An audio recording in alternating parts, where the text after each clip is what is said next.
Hola, ¿qué tal? Buenas tardes, buenas noches a todos los que nos acompañan hoy. En esta reunión tan especial vamos a conversar con un economista liberal que es Pablo Ricardo Álvarez. Él es economista y es docente de la Universidad Atlántida Argentina. Ahora nos va a contar de qué se trata la universidad que funciona en Dolores, y la Universidad Católica de La Plata. Bueno, es un defensor de las ideas de la libertad, aparte desde hace varias décadas que nos conocemos. Así que, y vamos a charlar sobre un tema que realmente generó mucha intriga, muchas repercusiones en redes sociales. Eh, Economía austríaca es el tema, ¿no? ¿Por qué prefiero enseñarle a no economistas? ¿Cómo estás, Pablo? ¿Bien? ¿Qué tal? ¿Cómo estás, Martín? Sí, muy bien, por suerte. Sí, ahí estamos, yo desde los 13, 14 años que me considero liberal, ¿no? Ya estaba con el tema de las ideas o sea, estamos hablando de 1983, digamos, ¿no? Hasta que fui en la búsqueda, ¿no? Hasta que llegué a la economía austríaca. Claro, claro, sí, somos de aquella generación, yo soy del 70, que vivió esa locura, ¿no? Del secundario de las ideas de la libertad, etcétera, que fue una vorágine parecida a la que está viviendo hoy en día, ¿no? Con sus diferencias, evidentemente, tecnológicas y demás, pero, y también uno de los temas que te iba a preguntar luego era sobre tus alumnos y las ideas de la libertad, ¿no? No sé si querés comentar algo al respecto. Sí, yo estoy en la Universidad Atlántida Argentina, que tiene tres sedes. Tiene sede en Mar de Ajó, tiene sede en Mar del Plata y tiene sede en Dolores, ¿no? Eh, la verdad que ahí me dan bastante libertad para agregar contenidos, ¿no? No están pendientes de que se cumpla el programa rajatabla, porque a veces los programas no solo son viejos, sino que son poco flexibles, ¿no? Y abrazan paradigmas. Bueno, en el caso de la búsqueda nuestra de los que no hemos sido austríacos desde el principio, que los que somos licenciados en economía, formados en la tradición microeconómica neoclásica y en la tradición macroeconómica keynesiana, hemos sufrido algunas búsquedas. Yo tuve de profesor a López Murphy y eso me ayudó, aunque por ahí ahora López Murphy por ahí sigue siendo una persona que entiende que los recursos se mueven, que los precios relativos son importantes. Eh, no sé si ataca al paradigma neoclásico en términos de óptimo de Pareto y de la falta del rol del empresario en ese escenario de óptimo de Pareto y de estático, pero con él como que me presentó a Hayek, ¿no? Él nos dio un artículo de Hayek en la Universidad de La Plata, como que la escuela de Chicago a la que él pertenece está emparentada y de alguna manera eso a mí me llevó hacia la escuela austríaca. Después fui más papista que el Papa, ¿no? Como se suele decir. Y en ese contexto yo me las ingenio para dar en política económica a la Universidad Atlántida Argentina algunos contenidos que tienen que ver con la visión liberal de estos temas de bienes públicos, de recursos comunes, de todo lo que tiene que ver con la externalidad, ¿no? Las externalidades, los efectos externos de las acciones de las personas y de las empresas que se dice que no se internalizan. Eso como que da lugar a muchas, de hecho al margen de un tema muy polémico que cada uno puede tener su postura, la justificación económica o de finanzas públicas o de teoría del bienestar que dio la economía al encierro en la pandemia fue la externalidad, ¿no? Nos corrían con el tema de la externalidad, parecía que éramos virus que andaban por ahí asesinando gente por el solo hecho de respirar. Entonces eso ameritaba el uso de la fuerza, ¿no? Esta idea de, de que te tenés que quedar en tu casa porque sos un peligro para la humanidad, ¿no? Entonces, ese tipo de ideas son peligrosas porque pueden tener cualquier excusa, ¿no? Para llevarse adelante. Y antes de continuar, quería comentarles a los oyentes que también estamos hablando con Pablo en esta ocasión en el contexto del programa de la Fundación Atlas de la Libertad en las aulas, ¿no? Que tiene como meta identificar profesores prestigiosos, con llegada, como un medio de llegar a las nuevas generaciones, ¿no? Buscando personas con efecto multiplicador que creemos que es tan importante y a partir de esto empezar a solidificar, consolidar, incrementar las redes, ¿no? Que es tan importante, y la llegada a los más jóvenes, que es, bueno, la edad donde la influencia se hace también más rentable, ¿no? Así que queremos agradecerte también en este marco, Pablo, y te pregunto ahora sobre el tema que nos trae acá la conversación de por qué, digamos, preferís enseñarle a no economistas, ¿no? Referente a la escuela austríaca. Claro, porque es más fácil, no tienen que desaprender cosas que uno ha tenido que desaprender. No desaprender, no quiero usar un término que tenemos la batalla cultural del otro bando, pero de construirse sería, digamos. De alguna manera tendrían que, en realidad mis colegas, uno ya tiene, vos también tenés 50, yo tengo 53 años, y a nuestros colegas les cuesta, eh, y al que está estudiando aún más, creer que lo que está estudiando no puede ser la verdad absoluta, ¿no? Que tal vez haya un paradigma alternativo. Entonces, cuando el no economista, yo doy también, me faltó decir, en la Universidad Católica de La Plata, doy en periodismo una materia introductoria, y en varias carreras de ciencias económicas, comercio exterior, también doy introducción a la economía. Y como que ahí les resulta más fácil, sobre todo en esta época, como vos decís, que ha habido un despertar liberal, incorporar esos conocimientos. Los demás como que te tiran, si están estudiando economía o si incluso son licenciados en economía, te tiran que no sabes matemática, que es pseudociencia, que como que tienen más anticuerpos ante las ideas de Hayek, Mises, Rothbard y todos los austríacos, ¿no? Porque los austríacos, como algunos sabemos, pero le explico a la gente que no lo sabe, utilizan otra metodología, ¿no? Y también le dan. El problema no es solo metodológico, sino que sería largo de contar, no tenemos tiempo, pero el problema también pasa porque la misma metodología que tiene la economía neoclásica, microeconomía, hace que el rol del empresario desaparezca, hace que todo sea automático y no haya un lugar para el rol del empresario, que es fundamental, ¿no? En economía. Entonces eso, el que no empezó a estudiar economía y que no es economista, porque también uno puede dar en posgrados, y me ha costado, yo he dado en posgrados del Consejo de Ciencias Económicas de la Ciudad de Buenos Aires, y me he encontrado con economistas que me alborotaban tenía un motín de economistas que me alborotaban, si hubieran sido todos contadores y licenciados en administración, hubieran aceptado esa visión austríaca con más facilidad, pero el economista me decía, no, eso es pseudociencia porque no utiliza matemáticas, no utiliza los teoremas, no utiliza el dictador benevolente, ¿no? Que busca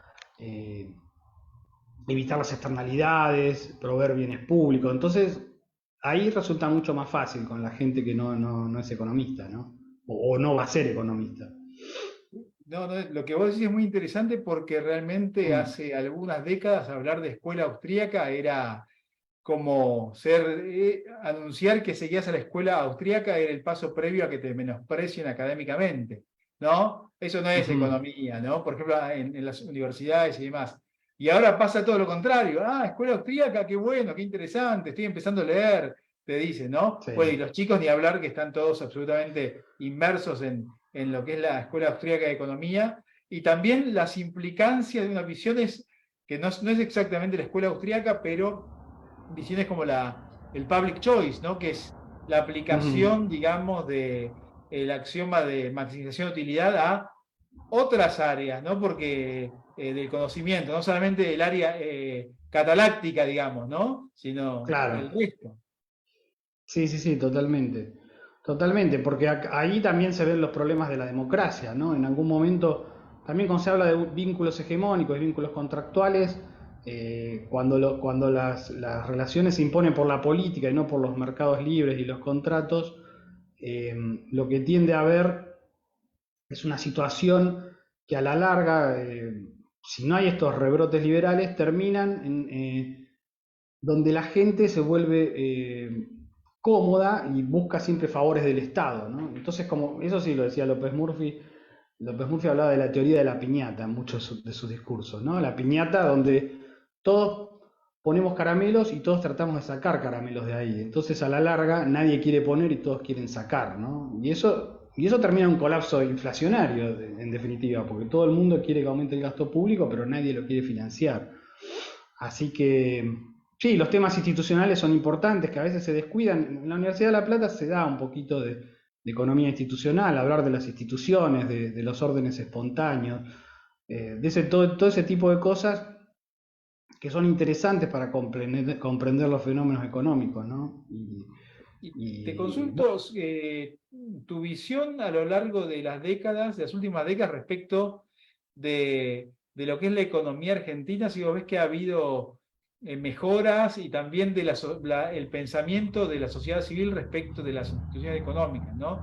Recordemos que Alfonsín se fue con una hiper de cercana al 5000% anual, ¿no? Y hoy ujú. estamos, por suerte, la sociedad reacciona ante una inflación cercana al 120% anual, ¿no? Que comparado casi con cualquier año de la década del 80, es un año más de la década del 80, digamos, ¿no? Antes estábamos acostumbrados a mucha inflación y ahora Ujú. aparentemente hay reacción por menos. ¿Cómo ves esta situación vos? Sí, a mí me da la sensación, por un lado me da la sensación de que hoy tienen mecanismos, digamos, tienen más mañas, son más tramposos para evitar el colapso de la demanda de dinero, que es lo que termina conceptualmente disparando una hiperinflación, independientemente, digamos, se está conceptualmente en una hiperinflación cuando la demanda de dinero empieza a colapsar, cuando la gente ya repudia el signo monetario de curso forzoso. Entonces eso tal vez esté pasando ahora y tal vez pase con menos inflación, ¿no? Y lo que yo pienso por ahí es que como el resto del mundo en ese contexto también tiene inflaciones que son menos importantes, ¿no? No son del 5.000, del 7.000% como decías vos, ya la comparación hace que incluso con inflaciones altas de los países normales, entre comillas, que tienen 8 o 9% anual y nosotros tenemos 8 o 9% mensual, ya hace que la gente se despierte, ¿no? También ha habido otros fenómenos de divulgación de sentimiento de hartazgo, ¿no? Tiene que ver un poco con lo que pasó en la elección. Ahora no sé si viene al caso hablar de política, pero eh, como que la gente está un poco cansada, sobre todo los jóvenes, como vos decías, y hay un fenómeno parecido al que pasó con la UCD a fines de los años 80, pero me parece que esta vez es más fuerte, como que se dio cuenta más gente, ¿no? Me parece, del daño que hace esto de los vínculos hegemónicos, del Estado eh, dándote de comer en la mano y pidiéndote sumisión, ¿no? Me parece que yo creo que el tema de la pandemia o del encierro durante la pandemia ha influido sobre todo en los jóvenes, ¿no? No quieren saber nada con que le diga, papá Estado le diga lo que tiene que hacer, ¿no? Me parece que, y es normal, y yo lo acepto, porque por ahí los más grandes tenemos más que perder, pero los jóvenes es normal que tengan, que sean disruptivos, que digan, bueno, basta de este status quo, me lleva a Ezeiza o el desempleo o la villa miseria más grande, como dice un político por ahí, ¿no? Del mundo. Pero bueno, creo que tiene que ver con eso, me parece que, que la gente está más alerta al tema ese, ¿no? Al tema ese que el Estado termina en una situación donde a todo el mundo le da a través del derecho positivo, pero también a todo el mundo le saca, y en esa inconsistencia se producen las inflaciones, y enseguida la gente reacciona. Pero es un tema que queda para investigaciones sociológicas, ¿no? ¿Sí? De Y por qué sentimos reacciona. que la globalización, la tecnología juega un rol importante en este sentido, porque pensemos cuando Mm, estábamos en los 80 nosotros, para tener información de lo que pasaba en el mundo, había que ir a una biblioteca que no teníamos demasiada información, o tener la sí. suerte de tener mucho dinero para recorrer el mundo, que era una pequeña porción de la población, ¿no? Hoy en día los jóvenes están seteados con patterns, con parámetros globales también y exigen con criterios globales. Eso puede ser un factor también que influya porque ellos hay cosas que no pueden aceptar porque ven que en el mundo no pasa, ¿no?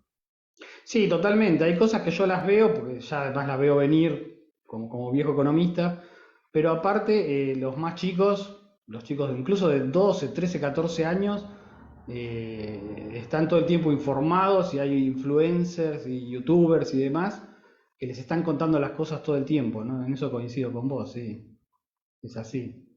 Ujú. Sí, y te pregunto, ya que estamos hablando de este tema de escuela austríaca, no escuela austríaca, ¿cómo ves vos el rol de la matemática en la economía?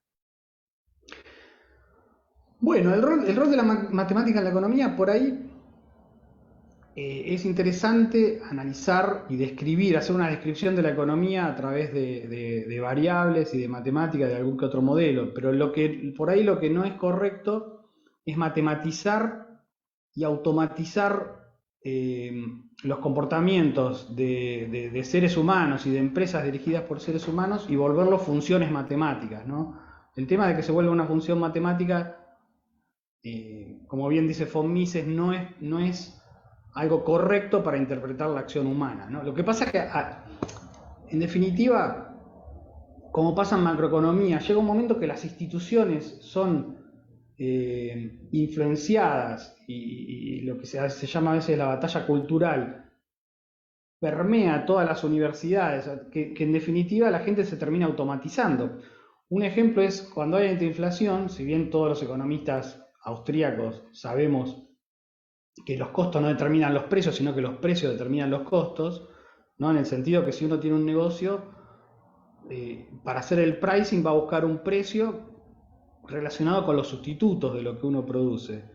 Pero en alta inflación, uno ve, yo hablo con la gente, con los empresarios, que en definitiva, ante el mareo de los precios relativos y la necesidad de remarcar, bueno, y a veces los keynesianos hablan también de los costos de menú, que tienen razón, en el sentido de que cuántas veces voy a remarcar, con alta inflación como la que tenemos nosotros, uno termina haciendo el markup, termina haciendo los costos más eh, la ganancia hipotética que pretendo tener. Digamos, esa aberración, ese desastre macroeconómico y esa inestabilidad lleva a que las teorías esas se autocumplan, digamos, son profecías que se autocumplen, porque en definitiva uno queda esclavo del markup, pero porque es presa, porque las empresas para el pricing son presas de este desastre de inestabilidad macroeconómica, ¿no? No sé si me entendés lo que digo. A la larga, hoy buscar precios de sustitutos, la gente, ¿no?, le pone un precio acá para que se le coman los costos así, y le pone otro precio acá para que se coman. Entonces ahí empieza a hacer markup. Pero entonces eso haría creer que sí, que se hace un markup, que se pone un margen sobre los costos, pero eso en una economía normal, sin esta inestabilidad, no es así. Uno debería buscar precios de sustitutos y saber cuál es el precio que uno cree que la gente va a pagar, y de ahí en más va para atrás y paga salarios y compra insumos, ¿no? Pero fíjate hasta qué extremo es como la profecía que se autocumple o terminan cumpliéndose sus teorías en el desastre macroeconómico que ellos mismos producen, ¿no? La gente que tiene estas ideas keynesianas, ¿no? Que son muchos. Ujú. Pero bueno, pero Sí, tenemos esperanza porque ahora hay como un vuelco, ¿no? ujú. Totalmente. Y te Mm. pregunto en esta línea y para ir cerrando ya, Mm.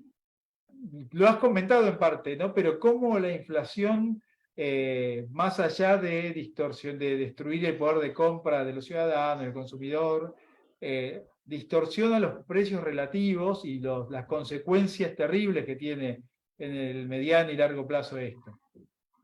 Claro, porque bueno, ese es otro punto de diferencia entre los paradigmas dominantes o la corriente principal en economía, que siempre se habla de que el dinero es neutral, ¿no? De que el dinero no altera los precios relativos. Pero la verdad es que los altera, y los altera en gran forma, y termina provocando una asignación de recursos, ahí sí en sentido microeconómico, también neoclásico, también austríaco, absolutamente distorsionada, ¿no? Como que ya los precios empiezan a proveer información incorrecta para la toma de decisiones, ¿no? Tanto de los consumidores como de los productores, como de las empresas. Entonces ahí la inflación, y ni hablar en el caso argentino, que aparte de tener inflación, como tenemos controles de precios de todo tipo, precios administrados de todo tipo, tenemos inflación reprimida y más distorsión de precios relativos que los que generaría la inflación por sí misma.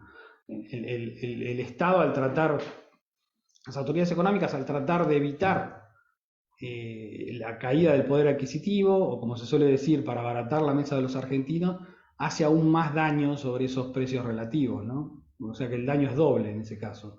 Pero sí, la inflación hace un daño terrible sobre